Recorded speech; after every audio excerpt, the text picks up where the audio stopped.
एक राजा बहुत बलवान था,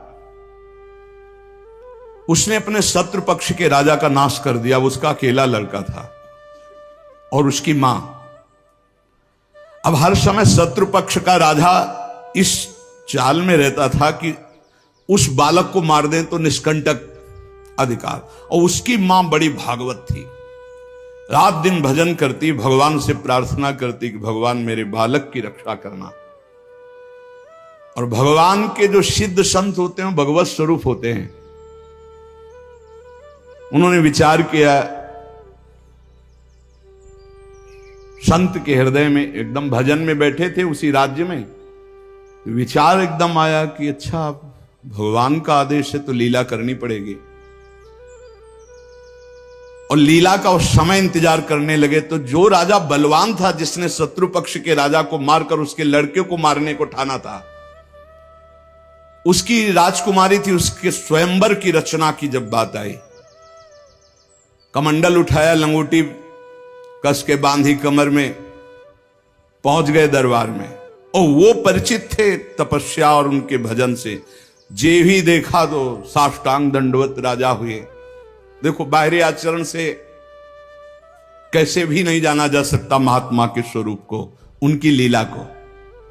राजा को मालूम था कि ये बड़े प्रसिद्ध और तपस्वी महात्मा हैं।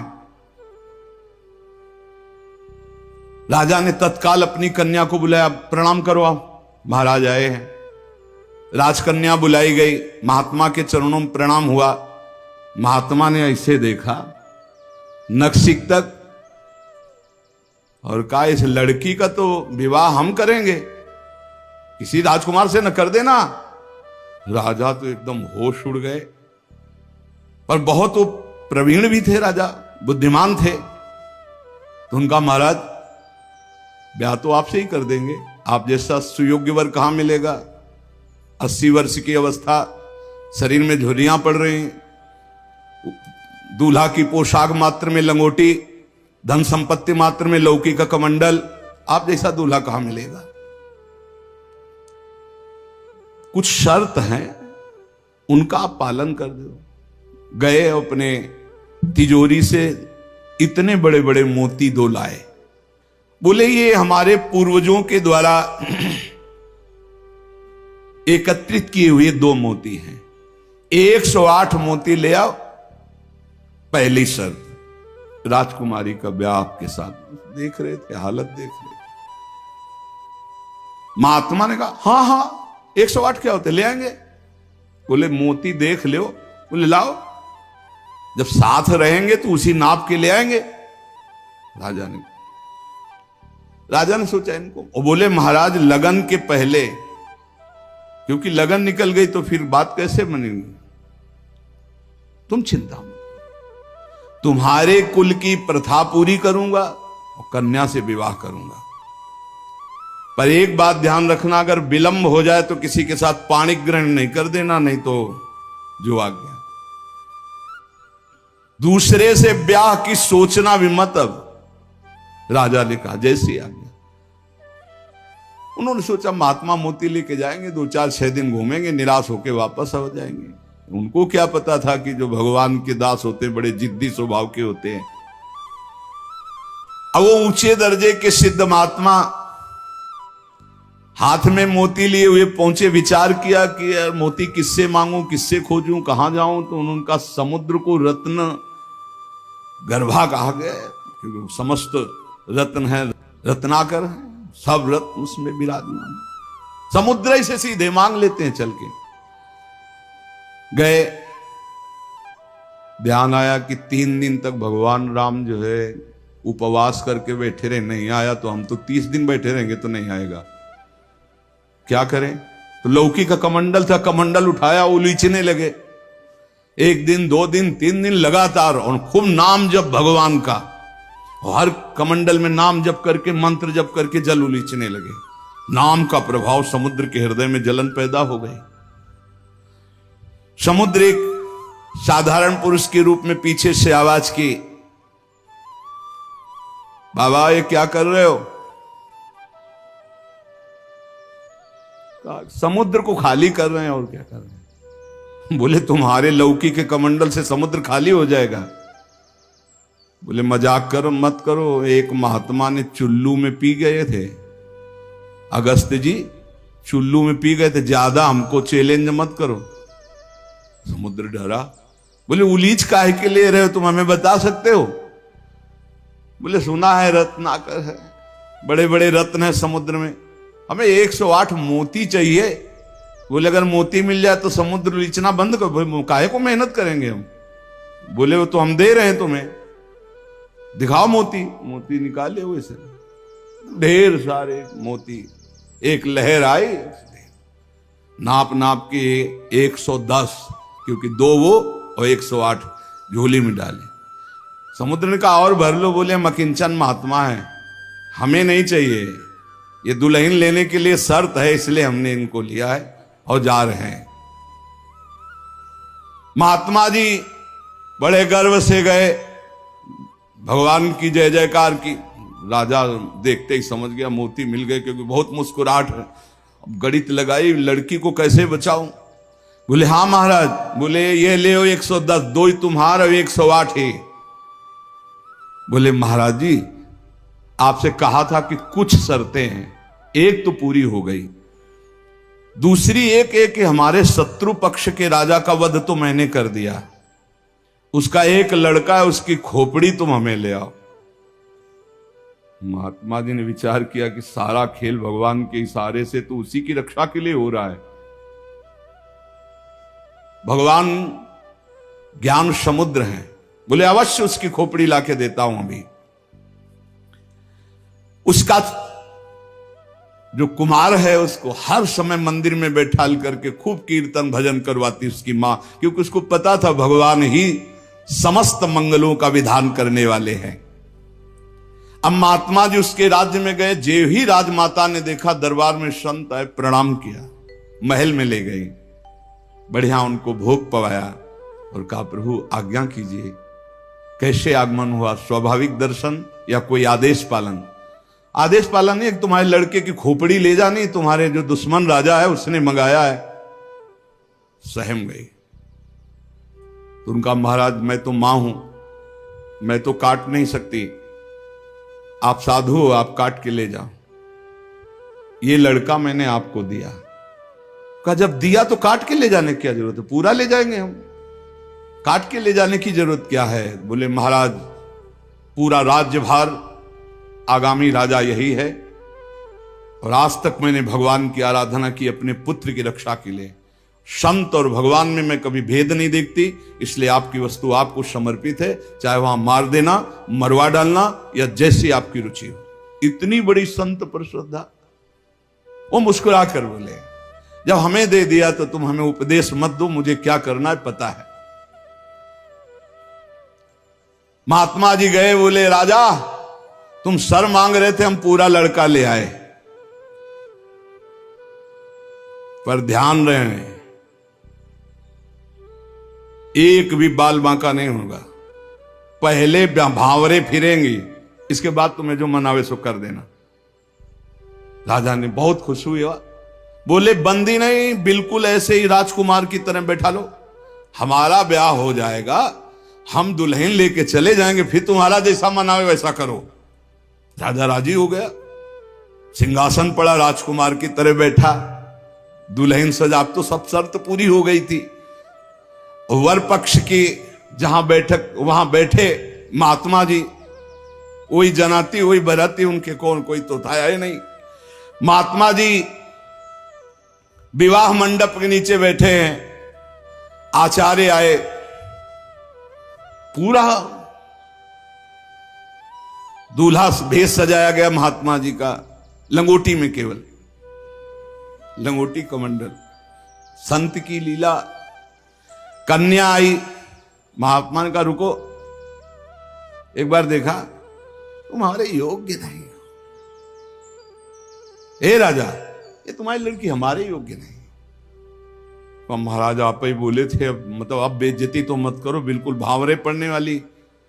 लड़के की तरफ देखा, हे यहाँ खड़े हो बगल में, ये योग्य है, तुम्हारी लड़की की एक, चुप, ब्याह कर इसके साथ, तुरंत अपने तपोबल से उस लड़के का ब्याह कराया। बोले सौभाग्य, जाओ। मां ने आराधना किस बात की थी कि दुश्मन राजा कहीं हमारे पुत्र को ना मार दे, और ये आदेश भगवान ने संत को दिया। तो इतनी बड़ी लीला संत ने रची, और उस राजा से कहा होश में तुम्हारी बेटी का सुहाग है, पूरी सुरक्षा उस राज्य की भी तुम्हें करनी, और अगर हमें सुनाई दिया किसी भी तरह का विरोध, महाराज। कभी कभी भगवान की आज्ञा से संतजन कुछ ऐसी लीलाएं करते हैं जिन लीलाओं को बाहरी आचरणों से आप जान ही नहीं सकते कि मामला क्या है। तो कह रहे हैं कि बाहरी जो लीला है वो तो कोई नाटक का पात्र भी कर सकता है, लेकिन संतों की लीलाओं को बिना भगवत प्राप्त कोई जान नहीं सकता है। हमारे ग्वारिया बाबा वृंदावन के सेवा कुंज गली से मस्ती से में चले आ रहे हैं, यार की मस्ती में। सामने से कुछ बंगाल से एक परिवार आए हुए थे दर्शन करने, उनके साथ लड़की को देखा। 70 वर्ष के होंगे बाबा, ग्वारिया बाबा। बिरज गए, बोले नहीं हम इससे ब्याह करेंगे। अरे बंगाली बोले कैसे करोगे तुम ब्याह, बेटी हमारी, हम ऐसे बोले नहीं। अब तो आवाज हुई तो सब ब्रजवासी इकट्ठा हुए। ब्रजवासी हंसने लगे क्योंकि जानते थे बाबा सिद्ध है और बालवत उनका व्यवहार। बोले लेंगे, दुल्हन लेंगे, इसी के साथ विवाह करेंगे। बंगाली ने कहा तुम चीता में भरो, जहां भरो, हम अपनी बेटी का ब्याह तुमसे। तो बोले नहीं करेंगे। झगड़ा शुरू। ब्रजवासी बंगाली से बोले भैया तुम नहीं जानते, ये सिद्ध महापुरुष है, एक बार हां कर दे, नहीं ये जल जाएगा बाबा। बोले अगर कुछ भी हो तो हम लोग हैं, तुम चिंता मत करो, एक बार हां कर दो। उनको समझाया, अलग ले जाए। बोले बाबा ब्याह के लिए तैयार है। बोले तैयारी की जाए। वो तो घबरा रहा है। ब्रजवासियों का बाबा पूरी तैयारी है, बस तुम अपनी तैयारी कर लो दूल्हा बनने की। यार नहीं इच्छा तुम्हारी? नहीं। बोले हमारे यार की इच्छा नहीं। चलिए। संतों की बाहरी लीलाएं ऐसी, जो सिद्ध पुरुष होते हैं उनको लोक व्यवहार की, क्योंकि वो अब सबको भगवत स्वरूप देकर एक आनंद लीला उनकी चलती रहती है। तो कह रहे कि नाटक करना गंभीरता का, ये सब ये तो नाटक पात्रों में हो सकता है, लेकिन भगवान के संतों की अभिनय की बुद्धि नहीं होती, वो स्वाभाविक भगवत प्रेरित लीलाएं उनकी होती रहती। बोले मिताहार, आधा किलो देसी घी, किलो 1.5 किलो रबड़ी, आधा किलो 1 किलो दाल सब्जी, ऐसी रोटी बीता से ना पी जाए। जब कोई देखे है चल उधर देख, और प्रसाद पाए। संतों की तो लीलाएं जान नहीं सकते। 10 ग्राम संख्या एक बीजा में मर जाए। जो भगवत प्राप्त महापुरुष है उनकी अलग अलग लीलाएं होती हैं। इसलिए कह रहे जो सिद्ध पुरुष है उनको बाहरी आचरण, अगर वास्तविकता आपको देखनी साधुता की तो मुमुक्षता में देखिए, या जो साधक तन्मयता पूर्वक भजन में लगे उनको देखिए। सिद्ध पुरुषों से आप पहचान नहीं सकते कि किस कोटि के महापुरुष है। संत आंतरिक क्षमता से युक्त होते हैं। क्या भक्ति से ऐसी ऊंचाई प्राप्त होती? ज्ञान से और भक्ति से, दोनों से ऊंचाई प्राप्त होती है। या कोई ज्ञान मार्ग का उत्तम पथिक या भक्ति मार्ग का उत्तम पथिक। अज्ञानी पुरुष तो प्राप्त समझ ही नहीं सकता संत महापुरुषों की चेष्टाओं को। तो क्या अपने को सबसे श्रेष्ठ समझते हैं संत? नहीं नहीं नहीं, सबको अपने से श्रेष्ठ समझते हैं भक्ति के संत, और सबको आत्मस्वरूप समझते हैं ज्ञानी संत।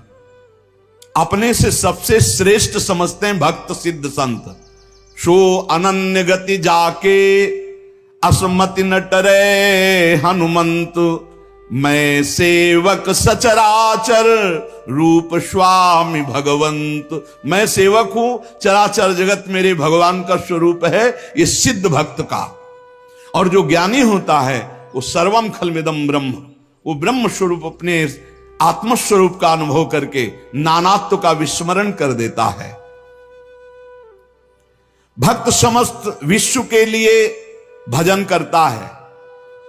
देखो साधक अपने लिए भजन करता है, सिद्ध किसके लिए भजन करता? विश्व के लिए। सिद्ध पुरुष का तन मन और भजन, ये प्रत्येक चेष्टाएं जगत मंगल के लिए होती है, उनका अपने लिए कुछ नहीं होता। जैसे साधक परेशान रहता, मेरा कल्याण हो जाए, उसके लिए भजन साधन कर, सिद्ध पुरुष का नहीं। उसकी सारी भजन साधन की चेष्टाएं, सब जितना दिनचर्या है वो जगत मंगल के लिए होता है। सब पूरे संसार को देते रहते, तुम्हारा मंगल हो, तुम्हारा कल्याण हो। उनके पास कोई चीज नहीं रहती, कोई चीज नहीं, सब पर भगवान का अधिकार, सब भगवत स्वरूप जगत, इसलिए अपना कुछ नहीं। बड़ा ऊंचा भाव होता है भक्त का, जो सिद्ध महापुरुष होता है। जब तक देखो संतों की चेष्टाओं को नहीं जान पाओगे, उनका जो भाव होता है बड़ा विचित्र होता है। एक नाव में बहुत से लोग बैठे हुए थे, संत भगवान भी बैठे हुए थे, आराम से नाव चली जा रही थी, सब इधर उधर की बातें कर रहे थे। संत तो एक उन्मत्त अवस्था में। नाविक ने कहा सावधान, नाव भंवर में फंस रही है, अब डूबने वाली है। संत भगवान का कमंडल था, फौरन ढक्कन हटाया और भर भर करके नदी से पानी नाव में डालने लगे। अरे वो ये क्या कर रहे हो, किसी के नहीं सुन रहे थे। 10-12 कमंडल तो डाल ही चुके थे। इतने में नाविक ने कहा भगवान की कृपा से नाव भंवर से निकल गई, बचने का संकेत है। जो कमंडल से डाला था बाहर फेंकने लगे। सबने पक्का समझ लिया, जब डूबने वाली थी तो नदी से पानी डाल रहे थे, और जब बचने वाली है तो नाव से बाहर डाल रहे थे। वे पागल दिमाग के हैं। लेकिन वो नाविक बहुत से संतों को पार किए थे। तुम मत करना ऐसा, ये सिद्ध पुरुषों की बात कह रहे हैं। हाँ, जो कि हम भी सिद्ध ही दिखाने के लिए ऐसा कुछ करें तो पिट जाओगे। वहां सिद्धों की एक अलग भागवतिक महिमा भी होती है। बाहर गए तो सब चले गए थे, उसके बाद साष्टांग प्रणाम किया। नाविक ने कहा महाराज जी, इतना तो आप कृपा करके बता ही दीजिए, क्योंकि मैं प्रायः संतों को यहां से पार करता रहता हूं, तो संत कृपा हम पर है। आपके देखने से लगता है कि आप भजन में उन्मत्त रहते हैं। फिर आपकी ये चेष्टा मेरी समझ में नहीं आई। जब मैंने कहा नाव डूबने वाली तो आपने नदी से पानी इधर, और जब मैंने कहा बचने वाली तो नाव से नदी में डालने लगी। इसका मतलब क्या था? तो उनका जब हमें यह पता चला आपके मुख से कि भगवान डुबोना चाहते, तो हमने कहा भगवान की इच्छा में 10 कमंडल हमारे, तो हम डालने लगे। जब कहा बचाना चाहते तो हमने सोचा भगवान जब बचाना चाहते तो हम भी सहयोग करें। तो जो डाला था वो बाहर कर दिया। जोई जोई प्यारो करे सोई मोई भावे भावे मोई, जोई सोई सोई करें प्यारे। जो इस सिद्धावस्था को प्राप्त है वो भगवान की रुचि में रुचि मिला के चलते हैं। ऐसा आप मत करना, वो सिद्धों की अलग लीला होती है। तो यहां कह रहे हैं जो भक्ति में जो परिपक्व महापुरुष है वो सारे जगत को भगवत स्वरूप मानकर अपने तन मन भजन के द्वारा सबका मंगल करते रहते हैं, सबका हित करते रहते हैं। संतों में भागवती का आवेश होता है, वो बनावटी नहीं होता। भागवती का, उससे जगत मंगल होता रहता है। बनावटी खूब गड़ छोल करके वचन बोलना, खूब लच्छेदार भाषण करना, ये तो बुद्धि की दरा से हो सकता है। लेकिन जो संतों में एक भागवतिक होता है, उसी से जगत मंगल होता है, उसी से जन कल्याण होता है। उसमें टुटका और जंतुर और कलावा और राख हो, इनकी कोई जरूरत नहीं होती। उनकी दृष्टि मात्र से, वचन मात्र से जगत मंगल होता है। मुद मंगलमय संत समाजू, जो जग जंगम तीर्थ राजू। चलते फिरते साक्षात तीर्थराज हैं, जो दरस परस अघनाश बास निज संग करो दिन। जिनके दर्शन मात्र से, स्पर्श मात्र से बड़े बड़े पाप नष्ट हो जाते हैं, ऐसे भगवान के प्रेमी संत जन होते हैं। तो क्या जैसे अज्ञानी मनुष्य को देह में ममता होती है, आसक्ति होती है, वैसे क्या संतों को भी अपनी देह प्यारी होती है? वैसा कि मैं पुरुष हूं और ऐसा अभिमान होता है? बोल के बिल्कुल नहीं। विशुद्ध ज्ञान और विशुद्ध प्रेम में मिट जाता है, बिल्कुल नहीं रहता। एक बार यही प्रश्न किया था एक भैरव सिद्ध करने वाले ने आद्य गुरु भगवान शंकराचार्य जी से जाकर कि आपका ब्रह्मबोध होने के कारण शरीर से कोई राग नहीं है? बोले नहीं। बोले हम आपकी गर्दन उतार के ले जाए, हमारी भैरव यज्ञ पूर्ण हो जाएगी तो मैं सिद्ध हो जाऊंगा, क्योंकि आपको शरीर से कोई राग तो है नहीं, मिथ्या है आपकी दृष्टि में। बोले पक्का, पर अभी जो उतारोगे तो शिष्य लोग हैं, ये तुम्हारा हित कर सकते हैं। कल 4 बजे आना, यहीं पीपल के नीचे मैं ध्यानस्थ दूंगा, सर उतार ले जाना। वो 4 बजे आया अस्त्र लेकर, तो स्वामी नरसिंहाश्रम जी महाराज गंगा स्नान कर रहे थे। एकदम आवेश आया, हुंकार भरी दौड़ते हुए आए और वो पहुंच भी नहीं पाया था, उठा के पटक दिया और नाखूनों से उसे फाड़ दिया। फिर एकदम आवेश शांत हो गया। तब ये भगवद आवेश, ये जो बड़े महापुरुषों के चरित्र हैं, ये बड़े शिक्षास्पद भी होते हैं और ये अलौकिक भी होते हैं। कभी कोई महापुरुषों की नकल ना करे, हमारी प्रार्थना है कभी नकल न करे कि हमारे गुरुजी ऐसे, तो नहीं, जो गुरुजी के उपदेश है उनके अनुसार चले। बड़े सिद्ध महापुरुषों के बड़े विचित्र विचित्र लीलाएं होती हैं। महापुरुषों की बाह्य चेष्टाओं को बिल्कुल नहीं समझा जा सकता, इसलिए कभी उनकी परीक्षार्थ ये जांच न करे कि हम बाहरी आचरणों से उनको, हम आपको सत्य कहते, बड़े बड़े महापुरुषों से मिले, आप कदापि नहीं जान सकते, कदापि नहीं जान सकते कि ये किस कोटि के महापुरुष हैं, किस कोटि के महापुरुष है। बहुत बहुत ही बड़े बड़ों को संशय हो जाए कि ऐसा नहीं हो सकता। जैसे भक्त संपूर्ण विश्व को साक्षात अपना इष्ट देव मानता है, काम पड़ने पर विश्व हित के लिए प्राण त्याग सकता है, क्या ज्ञान मार्ग में चलने वाला सिद्ध महात्मा भी ऐसा कर सकता है? हां, पहली बात तो उसकी दृष्टि में देह का, ऐश्वर्य का मूल्य ही नहीं है, तो उसको समर्पित करने में क्या देर लगेगा। अतएव अगर सुख पहुंचाने की जरूरत पड़े जगत को, तो ज्ञानी महात्मा अपने प्राण दे सकता है, जैसे भक्त अपने प्राण दे देता है।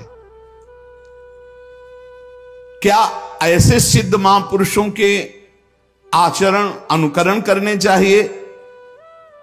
हां, जो आचरण उनके उपदेश से मिलते हो।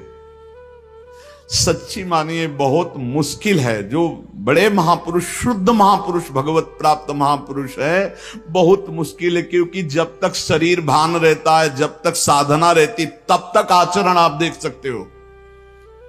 बहुत सावधान, अगर वैराग्य देखना है तो साधक में देखिए, और तितिक्षा और ज्ञान मार्ग की चढ़ाई देख ली तो मुमुक्षता में देखिए। न ज्ञान सिद्ध और न भगवत भक्ति के सिद्ध महापुरुषों में आप उनको फिर पहचान नहीं सकते, फिर नहीं पहचान। बड़ा विचित्र खेल है।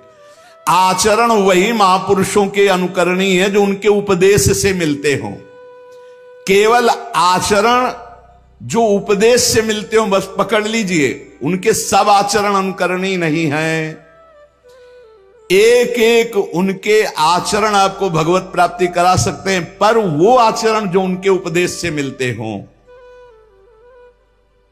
बिल्कुल आप लोग बिल्कुल समझ ही नहीं सकते हैं, नहीं समझ सकते। हमने देखा है महापुरुषों को, पर उनके साथ बिल्कुल ऐसे रहा जाता है जैसे बच्चा, बालवत। जैसे छोटा बालक घरौंदे बनाता है, खेलता है, कुछ मिनट में बिगाड़ कर चल देता है। महापुरुषों की बड़ी विचित्र गति होती, इसीलिए लिखा है मात संगस्तु दुर्लभ हो। फिर एक शब्द लिख दिया देवर्षि नारद जी ने, अगम्य हूं, आप निर्वाह नहीं कर सकते हो, अगर कर ले गए तो अमोघस्य, निश्चित भगवत प्राप्ति, निश्चित भगवत प्राप्ति। एक बार महाराज चक्रवर्ती सम्राट मरुत शौ यज्ञ का अनुष्ठान किया, और शौ यज्ञ करने वाला देवराजेंद्र का अधिकारी हो जाता है। जो पद है वो, देवराजेंद्र ने सोचा कि अब कैसे रोका जाए, तो उन्होंने वशिष्ठ जी से सीधे जाके, तो वशिष्ठ जी खड़े होकर आदर किए, क्योंकि त्रिभुवनपति देवराजेंद्र देवताओं के। देवराजेंद्र ने कहा हम यज्ञ के लिए तुम्हें आचार्य रूप में, तो उनका मरुत ने पहले मुझे स्वीकार कर रखा है क्योंकि मैं उनका कुलगुरु हूं। तो उनका मनुष्य की स्वीकृति से ज्यादा देवताओं की स्वीकृति होती है। मैं देवराज हूं, मैं आपसे निवेदन कर रहा हूं कि मैं आचार्य पद में आपको स्वीकार करता हूं, क्या यह शास्त्र सम्मत नहीं है? उनका ये तो शास्त्र सम्मत है, पहला अधिकार आपका ही है, आप यज्ञ भोक्ता देवता, इसलिए मैं स्वीकार करता हूं आपका आचार्य पद, यज्ञ कराने मात्र के लिए। वैसे देवताओं की कुलगुरु तो भगवान बृहस्पति देव हैं। इस ईर्ष्या कि कहीं ये 100 यज्ञ पूरी न। अब महाराज मरुत को जवाब दे दिया कि हम नहीं करा सकते। संकल्प पूर्ति महापुरुष इस पर बहुत ध्यान देते हैं कि जो हमने नियम लिया उसकी पूर्ति हो। मरुत जी व्याकुल हो गए और संत सेवी थे। तो एक दिन देवर्षि नारद जी आए भगवत प्रेरित। देवर्षि नारद जी से अपनी व्यथा बताई कि हमारा तो सर्वस्व लुट गया, हमारे आचार्य को ही देवराज इंद्र ने अपने पक्ष में कर लिया और उन्होंने मना कर दिया, अब हमारा संकल्प अधूरा रहे। तो बोले तुम्हें बताएं, एक महात्मा है जो तुम्हारी यज्ञ करा सकते हैं, इस समय काशी में है और उनका नाम संबर्त ऋषि है और वो बृहस्पति जी के भाई है, पर वो रहते हैं प्रच्छन्न वेश में, अवधूत वेश में।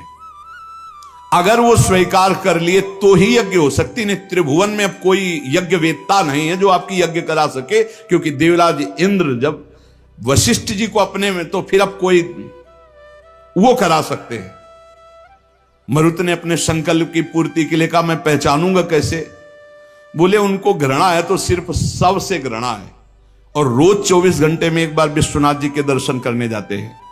तो विश्वनाथ जी के मार्ग में आप 100 रख देना, जो अवधूत विचक करके भागता नजर आवे तो जान लेना वो महाराज संबर्त ऋषि हैं। ऐसा ही किया महाराज मरुत ने। दिन भर इंतजार करते रहे, देखा एक पागल जैसे प्रच्छन्न ऋषि, जो ही देखा 100 तो भाग करके दूसरी तरफ पीछे भागे मरुत जी। अब वो समझ गए कोई मेरा पीछा कर रहा है, तो भागे गंगा के किनारे की तरफ, पेशाब करके ऊपर फेंक देना, थूक देना, ईंट मारना, रज मारना, ऐसे सब। वो कुछ नहीं, विचलित नहीं हुए, हाथ जोड़े भागते ही रहे। एकांत में गए, बोले क्या चाहते हो? बोले महाराज मेरा नाम मरुत है, मैं आपको आचार्य पद पर स्वीकार करता हूं, यज्ञ कराना चाहता हूं। देख ले, समस्त देवता तेरे खिलाफ हो जाएंगे और अगर तूने मुझे फिर आचार्य पद से हटाया तो तुझे भस्म कर दूंगा। अगर मैं आचार्य पद पर बैठा रहा तो किसी भी त्रिभुवनपति की ताकत नहीं है कि तेरी यज्ञ में विघ्न पैदा कर सके। बोले इसीलिए वर्ण कर रहा हूं, प्राण चाहे चले जा, मैं आपको नहीं छोड़ सकता। संबर्त ऋषि आचार्य रूप से जब यज्ञ के लिए बैठे तो अग्नि देवता आए, उन्होंने कहा आहुति स्वीकार नहीं करेंगे, बंद कर दे, मरुत यज्ञ को बंद कर दे।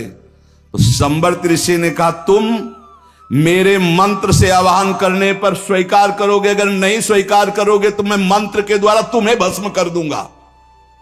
तपोबल से अग्नि देवता को भस्म। अग्नि देवता थर्रा के गए, देवराज इंद्र से कहा बहुत बेढप महात्मा है, मंत्र बल से युक्त है, वो मुझे भस्म कर देंगे, मैं थर्रा गया हूं। देवराज इंद्र जेव ही आहुति प्रारंभ हुई, देवराज इंद्र वज्र लेकर प्रकट हुए मरुत को दंड देने के लिए। ऐसे केवल कर दिया तो वहीं वज्र लिए ऐसे खड़े हो गए। बोले जब तक यज्ञ होगी ऐसे खड़े रहोगे और जो आहुति दोगे हर देवता स्वीकार करे। बोले हर आहुति स्वीकार करेंगे, ऐसे कब तक वज्र लिए खड़े रहेंगे, आप कृपा करो। तो जो भजन में डूबे हुए अवधूत कोटि के महापुरुष हैं, बड़ी अपार सामर्थ्य होती है, पर इनके बाहरी व्यवहार, बाहरी आचार ऐसे होते हैं कि जाना नहीं जा सकता। बाहरी व्यवहार, बाहरी आचरण संभाल संभाल करके साधक करता है, चाहे ज्ञान मार्ग का हो चाहे भक्ति मार्ग का हो। और जो भगवत प्राप्त महापुरुष हो गए अब उनको कोई फर्क नहीं। इसीलिए श्रीमद् सुधा निधि में एक श्लोक लिखा है, कर्माण श्रुति बोधितानि नितराम कुर्वन्तु कुर्वन्तु मा गूढ़ाश्चर्य रसास्रगादि विषयान गृह्णन्तु मुंचन्तु वा कैर्वा भाव रहस्य पारगमती श्री राधिका प्रेयसा। ऐसे उत्तम रहस्यमय भाव में डूबे हुए महापुरुष। तो क्या इन महापुरुषों के आचरण शास्त्र के प्रतिकूल भी होते हैं क्या, जिन्हें पापाचरण कहते हैं? कदापि नहीं, क्योंकि सिद्ध ही हुए हैं शास्त्र अनुकूल आचरण करके। पापाचरण नहीं होते पर बड़ी उनमें दिव्यता होती। जैसे आद्य गुरु भगवान शंकराचार्य जी ने मछली ऐसे खाई तो कुछ शिष्यों ने पाली। भक्तमाल जी में भगवान शंकराचार्य जी के पावन चरित्र में लिखा हुआ है, जब आगे चल करके गला हुआ कांच पीने लगे, अब सब चुप थे, बोले पियो। ऐसे किया तो जीवित मछली निकले। अब वो महायोगी जो सिद्ध पुरुष हैं उनकी होड़ हम थोड़ी कर सकते हैं, उनके द्वारा जो आचरण हो रहे हैं कोई पाप थोड़ी हो रहे हैं। अब कह दे कि उन्होंने मछली खाई हम भी पाप। अब वो जब ऐसे किए तो सब लीवर में फंस चुकी थी, और वो जिंदा निकाल दिए।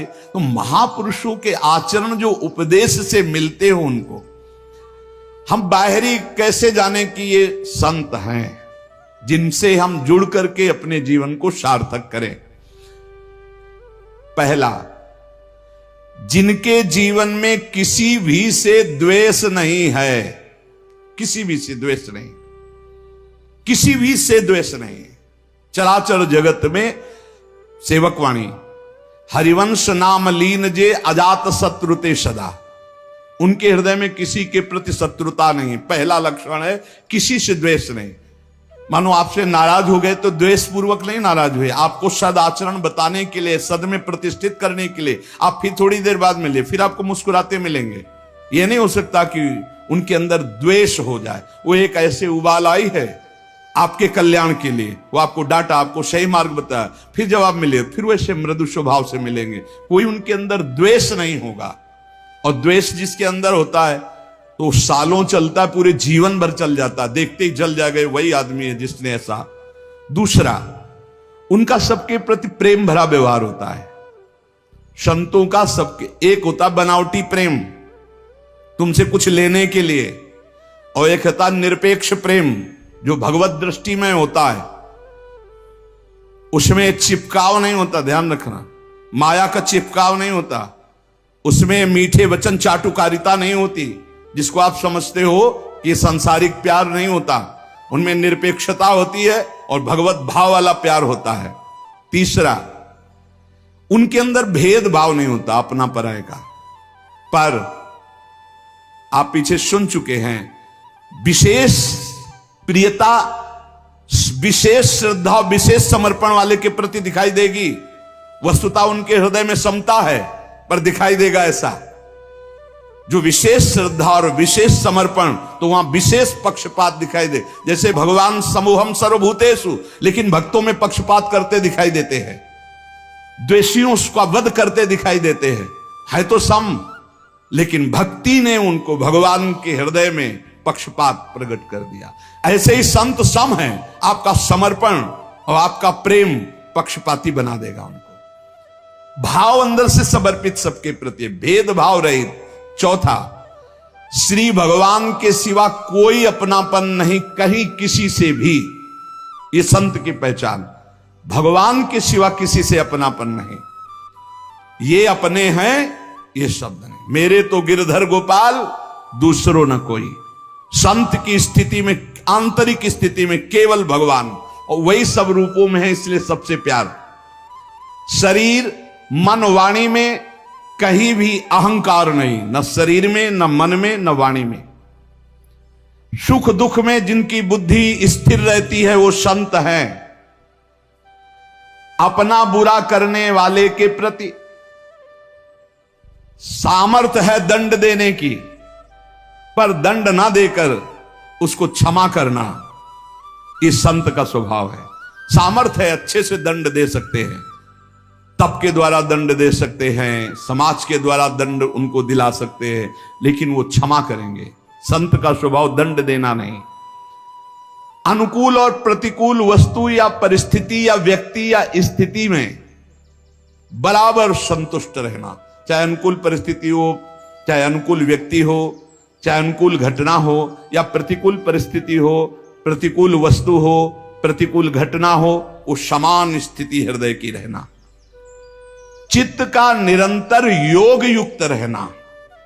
योग युक्त किसे कहते हैं? निरंतर भजन चलते रहना। तेसाम सतत युक्ता नाम भजताम प्रीतिपूर्वकम ददामि बुद्धि योगम तम। निरंतर भगवान के चिंतन में डूबे रहना संत का लक्षण। चेहरा बता देता है कि भगवान में डूबा है कि संसार का चिंतन हो रहा है। जो भगवान में डूबा होता है उसकी एक अलग अलौकिकता होती, उसके नेत्र, उसके मुखारविंद से एक आभा प्रकट होती रहती है जो भगवान में डूबा होता है। वो मन